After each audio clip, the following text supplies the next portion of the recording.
things any easier? Miguna was not deported. He never arrived in the country. That's my personal view, and I hold no personal liking. What do you mean he never arrived in the country, though? He never arrived in the country. When you land at the airport and your passport is not stamped, you're in no man's land. Let's be very clear.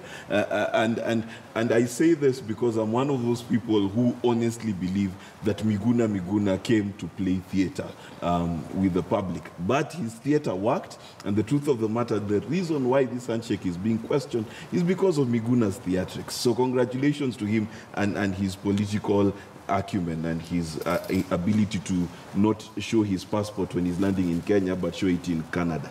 But that being said, the reality of the matter is this. We need to understand all of these things in context.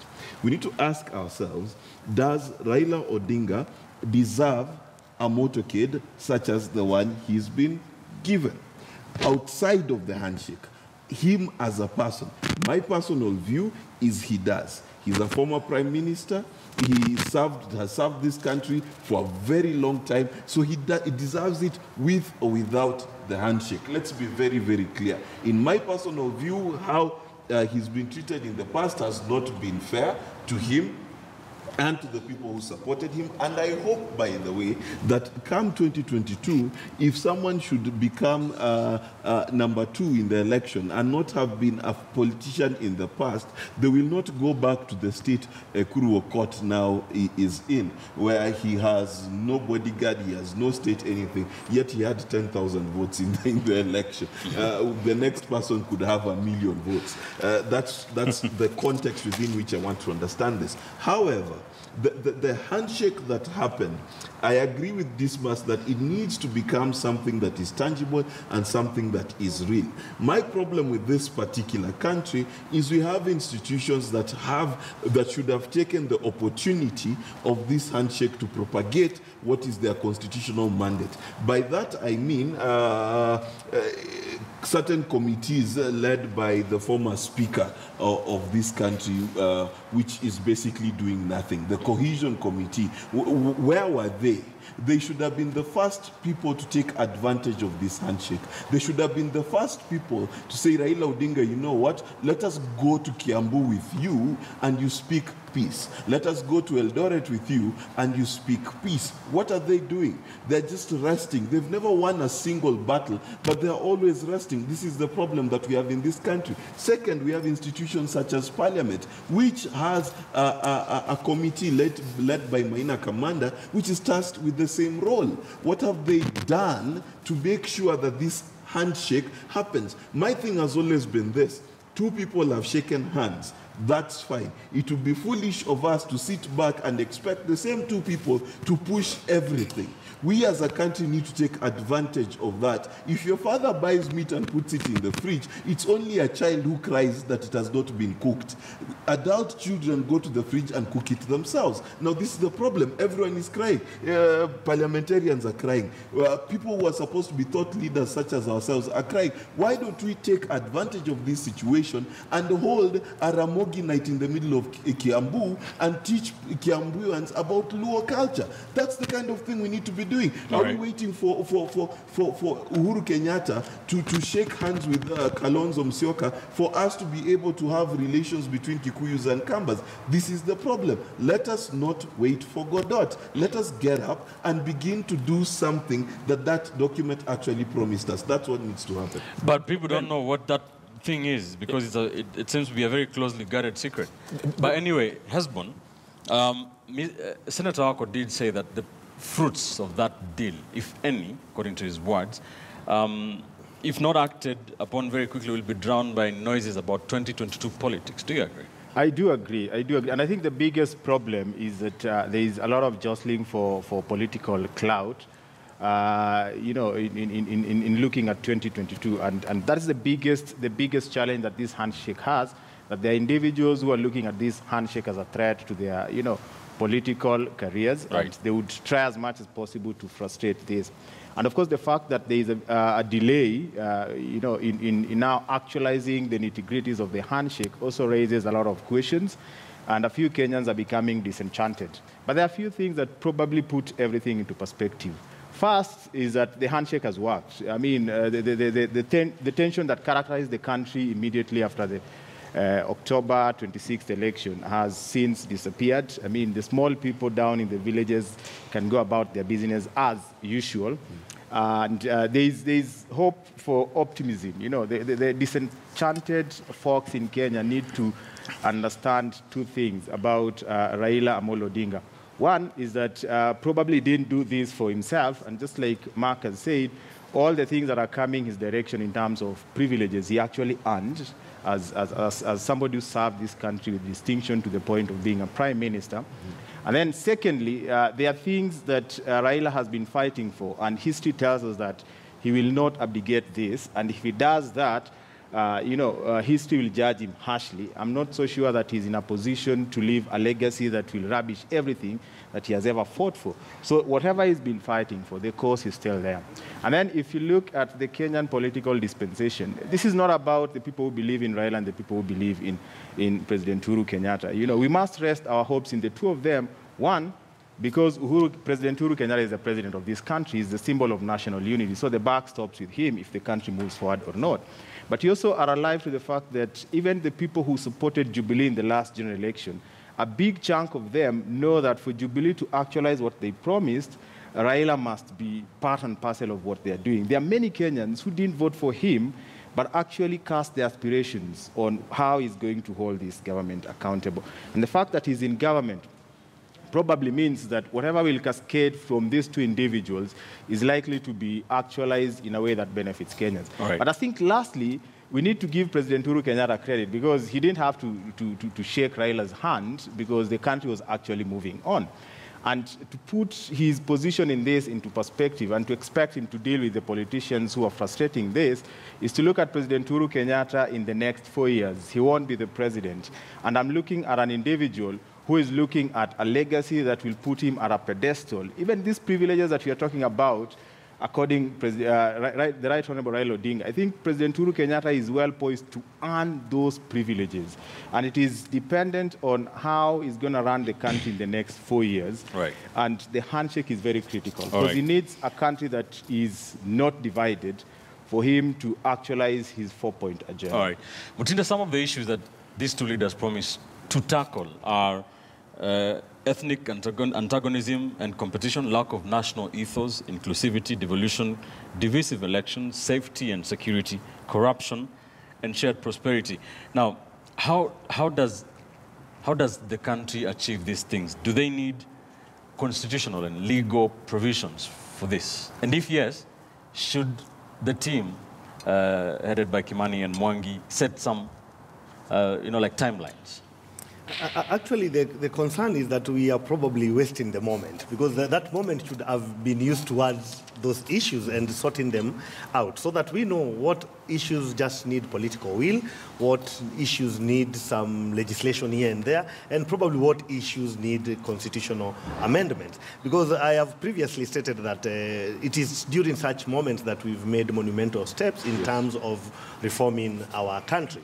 Even the 2010 constitution itself was passed during the Grand Coalition government when we didn't have much polarization in our politics. And this is such a moment. So the question is, then what was this moment about? Was it about the issues that we are talking about, trappings of power? Which in my case, honestly, we need to get to a point that we institutionalize these things so that it is clear entitlements to people who've served in certain positions. And irrespective of whatever differences come up, these entitlements should not be about a carrot and stick. It should, that's why they are called entitlement. So I wouldn't want to go that direction. That is actually the very minor bit of this handshake. So the handshake was about, you need to ask yourself, why was the country polarized as much as it was? Why was it that almost half of the registered voters never turned up to vote on the 26th? These are issues that you cannot ignore unless we don't respect each other as Kenyans. So the issues that had been communicated to the electorate to a point that they decided to stay away, then these issues, it simply means that they had bought into them and that these issues meant something and were convincing enough for them to take the action or inaction of actually not going out to vote. So it is only sensible and fair to this country, that we have some sort of dialogue towards sorting out those issues. And to a point that the rest of us Kenyans will feel like, okay, going forward, I think the framework for sorting out the issues you've talked about, the electoral injustice, the issues of inclusivity, because those were the key issues, seem to have been addressed as a result of this handshake. Otherwise, there are people who are going to be, Esbon has correctly, there are people who are disenchanted. All right. And they are disenchanted because they had a lot of hopes in that handshake and they thought that things would start rolling. These are people, we don't need to waste that goodwill. We don't need to create a lot of suspicion as to what was the underlying motive behind the handshake. This handshake needs to carry along everybody, like it did when it first took place. But the more we delay without any progress towards actualizing that the objectives of that, the more we have people falling along the way. People who had a lot of hope, people who are actually ready to come on board and support the whole. So I think we shouldn't waste that moment. And the earlier, the better. And like I said, to echo Senator Wako, we need to do this now, so that by 2020, we are probably through with all that. If there are amendments that need to be taken to Parliament, we need to have passed them by then. If it is about a referendum that we need to go for, depending on the issues that will come up, then we all need to do that before 2022. Because the more we wait for 2022, the more we are likely to politicize these matters and not look at them on merits. This must, even as you respond to this, Sifuna was at pains to try and explain what was happening. We have seen lack of communication from Ambassador Kimani and Paul Bwangi. You have seen frustrations being voiced by Senators Amos Wako and James Orengo, and even Wycliffe Oparanya, the Kakamega governor. It is either it is a very closely guarded secret, or this is going nowhere. Which is which? There are so many Kenyans who are expectant with expectations, but because they want to be politically correct, they will not speak up. Believe you me, it takes guts for Senator Amos Wako to speak up. Probably is not going to run in the next 5 years, 2022. Even for Orengo, it takes guts. Maybe he's been given instructions by his boss to raise those concerns. And to use the words of Mark Bichache, when the parent goes and buys meat and it's kept in the fridge, there are some parents who would want to insist on giving instructions, whether it's going to be boiled, whether it's going to be fried, in what manner. If you go through the newspapers today, both the Standard and the Nation, reports suggest that President Kenyatta has indicated that you are not going to move forward with this handshake unless you're in receipt of very firm instructions directly from him. That means the handshake, either it's amorphous or it's a tight-kept secret between those two personalities. Now, if the handshake was structured, then we would have done a critical path analysis to know, for instance, if you're going to address inclusivity, what do we need to do? And as Kavemba has indicated, do you require administrative action, political goodwill, legislative intervention? What do you need to do? And my pet subject comes in. Corruption is killing Kenya. The head of the public survey says a third of our budget annually goes to corruption. This handshake, if it was structured, it would have addressed corruption. Look at what the Auditor General has reported here. Top public servants are squandering resources. A few weeks ago, we spoke about milk farmers in my village in Kisii. Right now, KCC, the new KCC, is degenerating to the extent that Omtata is the one who is taking these issues to court because he's written letters to the Anti-Corruption Commission complaining about corruption at the new KCC. Mark Bichache is asking the National Assembly. So why is the National Assembly to take advantage of this handshake so that they can go and hunt down these issues of corruption at KCC? Now, the reason why the National Assembly cannot move is because they do not know what is contained in that handshake. You may make a move thinking that you're taking advantage of the handshake, but you're stepping on the toes of Raila Odinga, or you're stepping on the toes of President Kenyatta, which goes back to our conversation, that this thing needed to have been structured. And in my view, the priority would have been to address impunity and to address corruption. All right. Because for the milk farmers in Kisii, right now, anytime I go to Kisii, they tell me, go and ask Ben Kitili to do investigations at KCC because they're not able to sell their milk. I'm hoping you'll be able to do that. So that these people now are able to understand what the handshake is all about. Very good points. Very quickly, Mark, let me get in 30 seconds only, a very, very hard question people are asking. Hardliners are saying, at the end of the day, This handshake seems to have given President Uhuru Kenyatta legitimacy, but Raila Odinga has nothing to show for it. He's got a motorcade. And that's exactly my issue. You see, this handshake was not for the proliferation of personal power. It was for the proliferation of hope for the Kenyan people. In fact, in the document they both signed, corruption is detailed there. The national ethics is detailed there. And therefore, my question to my fellow Kenyans is this. We've been given a door. Instead of waiting to be told how to walk through it, let us take advantage of it. There's no parliamentarian who needs to sit at the behest of Raila Odinga to do what is right. If you're doing something that is selfish, something that is wrong, then please ask. But if you're doing the right thing, as an 18-year-old adult in the Republic of Kenya, there is no law, there is no person that can stop you. What should happen today is we need to take advantage of the window that we've been given and stop waiting for people to tell us what we already know is good for us. Thank you. Let's leave it there. It is a conversation that is ongoing. Let's take a quick commercial break. Here on Sunday edition, we're back shortly with the final lap of this program. We shall be taking a look and analyzing, doing a kind of a post-mortem on that meeting by the Wiper Democratic Movement Kenya in Machakos, and trying to see what was it about.